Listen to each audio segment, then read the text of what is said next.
Welcome. இந்த 3 மாசமா நீ உன் தங்கச்சி வீட்டுல இருந்த.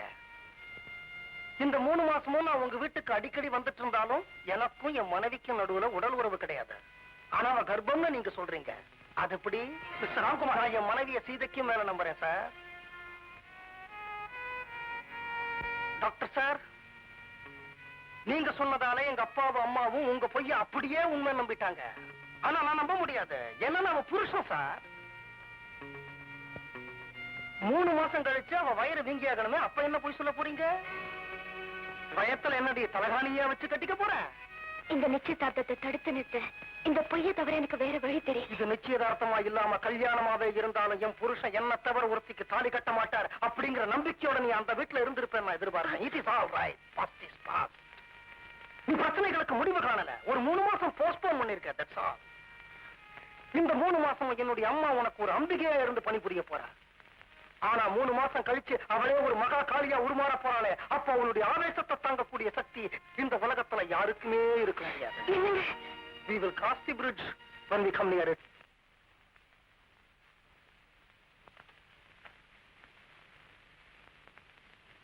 என்னடா பசங்களா, நவராத்திரி குரு மாதிரி ஒவ்வொருத்தரும் ஒவ்வொரு படியில உட்கார்ந்துட்டு இருக்கீங்க.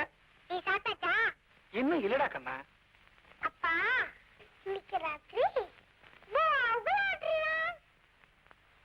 பூவாவுக்கு லாட்டரியா? ஏண்டா? அம்மா கோவமா இருக்காங்க, அதனால அம்மா சமைக்கவே இல்ல.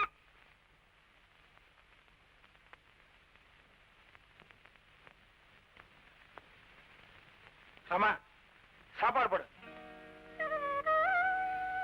உன்னை தாண்டி சாப்பாடு போடு. ஏண்டி கூப்பிடுறது கால வேலை? ஏண்டா, ஜஸ்டிஸ் வீட்டு நிச்சயதார்த்தத்துல சாப்பிடலையா? ஓஹோ, நிச்சயதார்த்தம் நின்னு போனதால சாப்பாடு கூட போடலையா? ஜஸ்டிஸ் மருமக மாசலாமணி எதேச்சா இந்த பக்கம் வந்தான். அவன் மூலமா தான் நிச்சயதார்த்தம் நின்னு போன விஷயத்தையும் உமா முழுகாம இருக்காளாமே அந்த விஷயத்தையும் நாங்க தெரிஞ்சுக்கிட்டோம். மாசிலாமணி சொல்ல வேண்டியிருக்கு. ஆச்சரியமா இருக்குப்பா. 3 மாசமா நம்ம வீட்டுலதான் இருந்திருக்கா. காலையில சமையலுக்கு கூட காய்கறி நான் தான் வாங்கி கொடுத்தேன். அப்ப கூட கர்ப்பம்னு சொல்லல. மானத்துல இருந்து குழந்தை வந்து திடீர்னு வயத்துல குதிச்சுச்சா. அர்ஜென்டா டெலிபோன் பண்ணிட்டு 5 நிமிஷத்துல வரேன்னு சொல்லிட்டு உமா போன. நீ அவ கூட துணைக்கு போன. ஆனா 3 மணி நேரம் கழிச்சு வந்து மாசலாமணி சொல்றான் அவ கர்ப்பம்னு. எனக்கு வயத்தை புரட்டுது, வாந்தி வருது. ஜிஞ்சர் லெமன் சாப்பிட்டு வரேன்.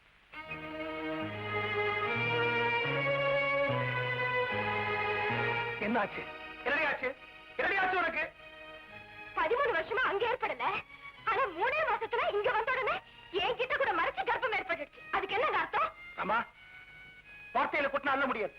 பணத்தை குட்டினா அல்ல, வார்த்தைகளை குட்டாது. உன் கேள்விக்கு ஒரே வார்த்தையில பதில் சொல்றேன். உங்க அக்கா ஒரு சீதடி. அந்த சீதை அயோத்தியில கர்ப்பமா இருந்தா எனக்கு எங்க சந்தேகம்? அசோக வனத்துல வந்து கர்ப்பம். Hello hello hello, congratulation sir. Thank you thank you. என்ன 2 பேரும் ஜோடியா? எங்க சித்தி கல்யாணத்துக்கு சம்மதிச்சிட்டாங்க. Very good. எப்படி? மனசுல இருந்த காதல சொன்னோம், சம்மதிக்கல. வயிற்றுல இருக்கிற விஷயத்த சொன்னோம், வேற வழி இல்ல, சம்மதிச்சிட்டாங்க. உள்ள போக நான் வரேன். Okay, thank you. ஹாய்.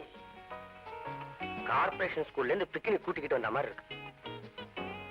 என்னம்மா தனியா வந்து உட்காந்துட்ட? எல்லாத்தையும் நீ தானே கவனிக்கணும். என்னால முடியல, உடம்பு சரியில்லை. சரிம்மா. கட்டமா, cigarette smoking is injurious to her.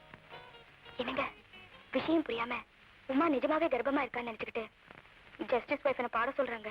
சந்தேகமே வரக்கூடாது. பேசாம பாடிடு. பாவம், உனக்கும் வேற யாரும் சான்ஸ் தர போறாங்க. உன்னை பொண்ணு பார்க்க வந்த அன்னைக்கு ஜனகண மன அதிநாயக ஜெயகன்னு பாடினேன். அதுக்கப்புறம் இன்னைக்கு என்னங்க எனக்கு ஒரு ஐடியா தோணுது. சொல்லு. உமா ரொம்ப நாள் கழிச்சு முழுகாம இருக்கா. எந்த மாசத்துல என்ன நடக்குமோ எனக்கே தெரியல.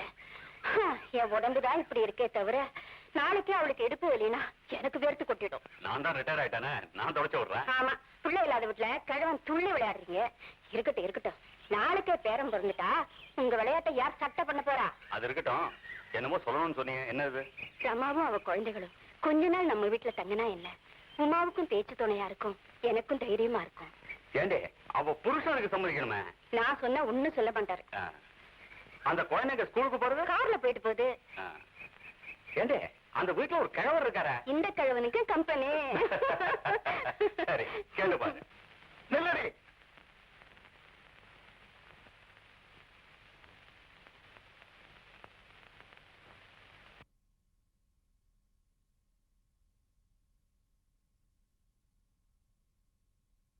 கணவன் அனாவசியமா சந்தேகிக்கிற எந்த பொண்ணு உருட்டுதான் சரித்திரமே கிடையாது. புருஷங்காரன் தப்பே செஞ்சாலும் என் புருஷன் தப்பே செய்ய மாட்டார்னு அவனையே தெய்வமா நினைக்கிற பொம்பளையை தாண்டி எந்த புருஷனும் விரும்புவான்? பொட்டி எடுத்துக்கிட்டு போற பொம்பளைய கைய பிடிச்சு தடுக்க உன் புருஷன் பேடி இல்லடி, 6 குழந்தைகளுக்கு அப்பன்.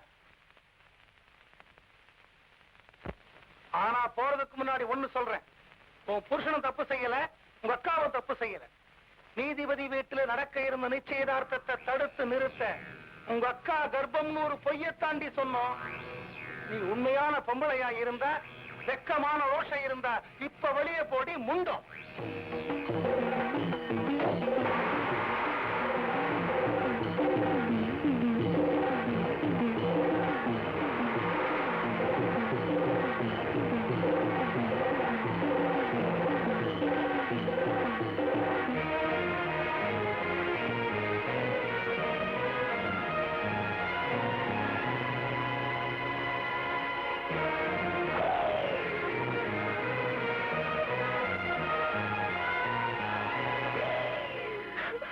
உண்மை சொல்லுறேன், அந்த நிச்சயதார்த்தத்தை தடுக்க நான் கர்ப்பம்னு சொன்னது போய்தான்.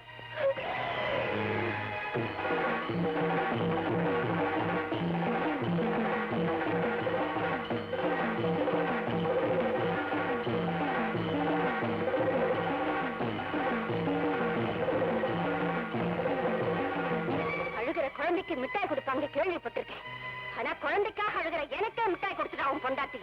இன்னைக்கு சாயந்தரமே இன்னொரு பொண்ணை பார்த்து உனக்கு முடிக்கல, என் பேர் திலகவதி இல்லை.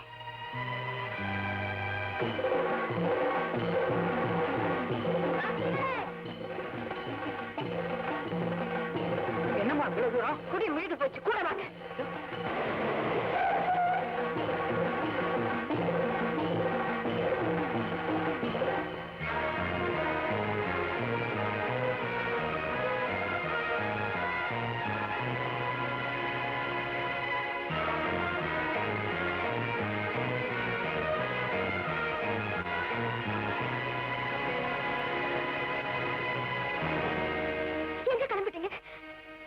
இந்த பிரச்சனைகளுக்கெல்லாம் ஒரு முடிவு காண போறேன். தள்ளு நீ.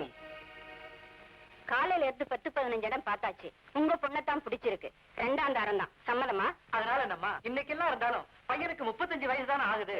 பாக்குவத்திர மாத்த சாயந்தரமே வீட்டுக்கு வந்துடுறோம். எங்க வீட்டு பொண்ணு கொடுத்து வச்சோம்மா. அப்புறம் என்ன?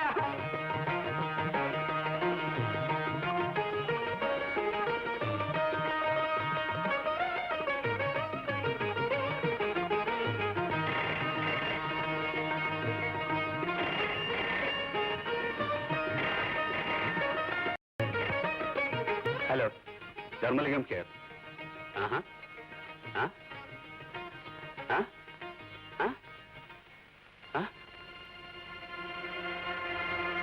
திலகம், நம்ம பையன் நம்ம தலையில கள்ள தூக்கி போட்டாண்டி. இங்க கொடுங்க. ஹலோ ஹலோ, நான் தான் திலகம் பேசுறேன். டாக்டரா?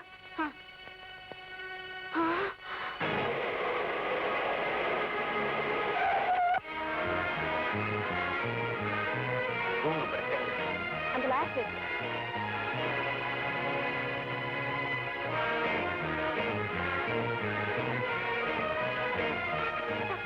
நான் கேள்விப்பட்டதெல்லாம் உண்மைதானா? ஆமா. டாக்டர், என்னென்னமா பண்ண சொல்ற? எனக்கும் வேற வழியே தெரியல. உன் புருஷன் இன்னைக்கு மத்தியானம் இங்க வந்திருந்தான்.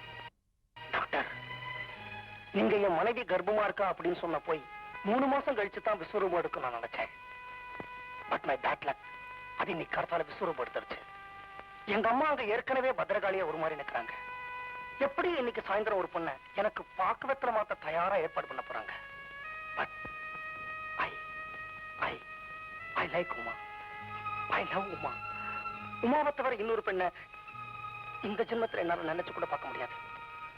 ஆனா என்னுடைய அம்மாவனுடைய ஆசைகளுக்கு நான் முடிவு கட்டியாகணும். உமாவுக்கு இந்த நரகத்திலிருந்து ஒரு விடுதலை கிடைச்சாகணும். எனக்கு ஒரே ஒரு வழிதான் தோணிச்சு. உமா மலடியா இருக்காங்கிற காரணத்தினால்தான் எனக்கு இந்த வழி தோணுச்சு. இந்த ஜென்மத்துல அவளுக்கு குழந்தையே பிறக்காது அப்படிங்கிற காரணத்தினால்தான் எனக்கு இந்த வழி தோணுச்சு. என்ன வழி? குடும்ப கட்டுப்பாடு. Doctor please. யோசிச்சு பார்த்தேன். அவனுக்கும் அவனால குழந்தை உற்பத்தி பண்ண முடியாதுங்கிற உண்மை தெரியக்கூடாது. அதே நேரத்துல 2ஆம் கல்யாணம்ங்கிற பேர்ல இன்னொரு பொண்ணோட வாழ்க்கையும் பாழாடக்கூடாது. ஒரு நிமிஷம் டாக்டருங்கிறத மறந்தேன், மனுஷங்கிறத நினைச்சேன். அவனுக்கு இந்த அறுவை சிகிச்சை பண்றது தப்பு இல்லைன்னு தோணுச்சு, பண்ணிட்டேன். என் புருஷன் பண்ணது தொழில் தர்மமா இல்லையாங்கிறது பிரச்சனை இல்ல உமா. இன்னும் 2 நாள்ல உன் புருஷனை டிஸ்சார்ஜ் பண்ணிடுவாங்க. உங்க தாம்பத்திய உறவுல எந்த விதமான பிரச்சனையும் இருக்காது. ஆனா உன் மனசை அரைச்சிட்டு இருந்த உண்மைக்கு என் கணவர் சாவு மணி அடிச்சிட்டார். தங்குற என்னன்னு தெரியாம உன் புருஷன் எடுத்த இந்த முடிவால அவர் உனக்காக ஒரு பெரிய தியாகமே பண்ணிருக்காரு. நீ ரொம்ப கொடுத்து வச்சவன், போய் பாருடி.